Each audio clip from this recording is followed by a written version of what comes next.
Shri and শান্তনার তরফ থেকে আপনাদের সবাইকে নমস্কার। লামাহাটা থেকে যখন ফিরেছিলাম তখন আপনাদের সাথে শেয়ার করেছিলাম যে ওখান থেকে আমার 2 মেয়ের জন্য কিছু থাই নুডলস আমরা গিফট পেয়েছিলাম। আর এই থাই নুডলসগুলো এর আগে আমরা কখনো খাইও নি আর বানাইও নি, তাই ভাবলাম এবার যখন বানাচ্ছি আপনাদের সাথে শেয়ার করি। এই নুডলসগুলোর মধ্যে এরকম স্ল্যাশেতে 3 রকম জিনিস ছিল।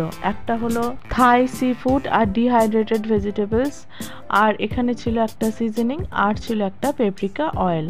আর এই থাই সি ফুড বা ডিহাইড্রেটেড ভেজিটেবলসের মধ্যে কিছু শাক জাতীয় জিনিস ছিল, আর হয়তো চিংড়ি মাছ কিংবা মাছের টুকরো শুকনো করা ছিল। এই যে দেখুন, এইটা যখন সেদ্ধ হবে তখন কিন্তু এই শাকের টুকরোগুলো অনেক বড় বড় হয়ে গিয়েছিল।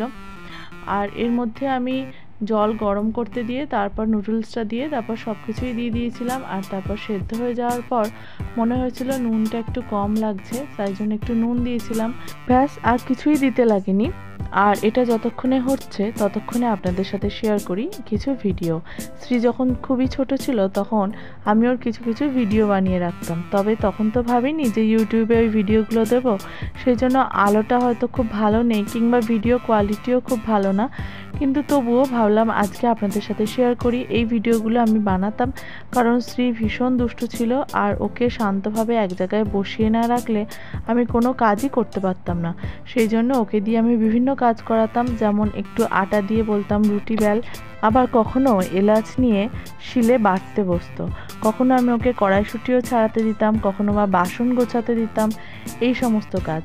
তো সেই সব ভিডিও আজকে আমি আপনাদের সাথে শেয়ার করতে চলেছি।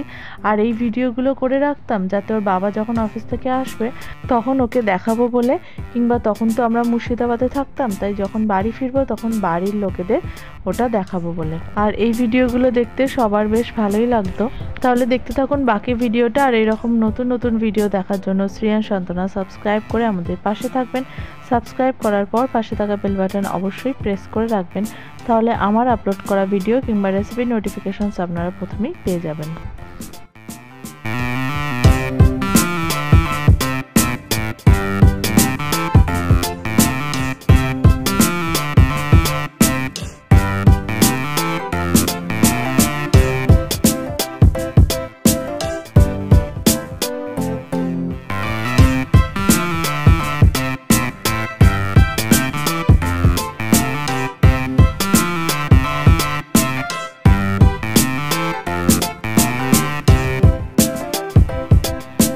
শ্রীয়ের ছোটোবেলার ভিডিও দেখতে দেখতে নুডলসটা এদিকে রেডি হয়ে গেছে, আর আমি প্লেটেও ঢেলে নিয়েছি।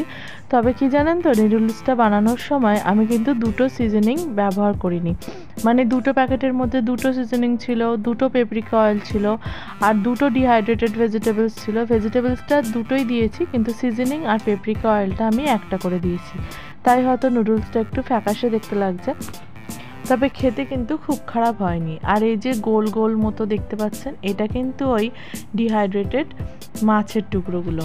আর শাকটা খেতে অনেকটা পালং শাকের মতো, তবে টেস্টটা কিন্তু আমরা যে ম্যাগি বানাই তার থেকে অনেকটাই আলাদা। তো সব মিলিয়ে এই থাই নুডলসটা খেতে কিন্তু খুব খারাপও ছিল না, আবার একেবারেই যে দারুণ কিছু খেতে সেটাও বলবো না। তবে নতুন নতুন খাবার ট্রাই করতে আমার তো বেশ ভালোই লাগে, আর 2 প্যাকেট সিজনিং দিলে হয়তো টেস্টটা আরও ভালো হতো। যাই হোক, আজ এই পর্যন্তই। আবার দেখা হবে নতুন নতুন অনেক রেসিপির সাথে। দেখতে থাকুন শ্রী অ্যান্ড শান্তনা। ধন্যবাদ।